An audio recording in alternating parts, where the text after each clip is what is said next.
জিরবা তো ওখানে লড়তাছে অনেক ধরে খাই না।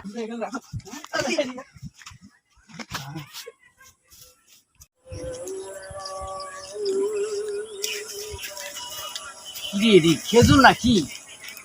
হ্যাঁ খেজুরি তো টস চায় রয়েছে আমার দিকে। হ্যাঁ দেখি খাইলে মনে ভাল লাগবো, পাক ধরতেছে। চিরবার তো ওখানে লড়তাছে অনেক ধরে খাই না। তা করবেন খেজুর গাছ আবার কি কথা কথা কয় না গা ওইটা খাই লাই। খেজুর গাছ কেরা ওদের খেজুর দিয়ে পাক ধরছে পুরা মানে কি খেজুর দিয়ে পাক পা দিত না নাকি? সারা আজকা ধর্মু আর নয় মারি গেলাম আজকা।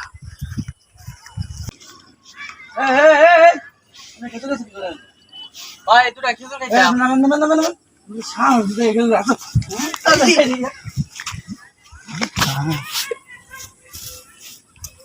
সর্বনাশ। এ ভাই এ ভাই ভাই দিল তো চলতে আছে। আজকে আর খেজুর খেয়ে যাইতো গা। ডাক্তারের কাছে নিলে যে কয়টা লাগে? 2টা খেজুর খেয়ে যাইতো গা। অন্ত করি এ ভাই শালা কেউ তো নাই আশেপাশে যে ডাক দেবো বহাই বই হতো না।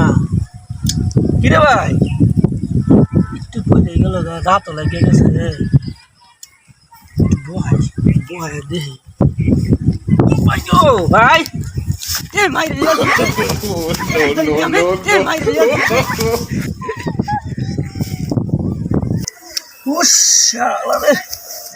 শালা তুই ভালো ভাত পার মনে করলাম গেছেন ওই যে বেউস হইয়া এত অভিনয় করলো। হ্যাঁ শালার পোলাপানের জ্বালায় কি কমো আজকালের পোলাপান মনে করলাম বেউস হয়ে গেছে বইটা দিছে দৌড়। আয়া লোক খালি খেজুর গাছের গুরু আজকা কেনা বাইন্দা খেজুর খেজুর গাছের কেনা হেঁটে একদম শালা জুতারা ভাইয়া বাড়ি।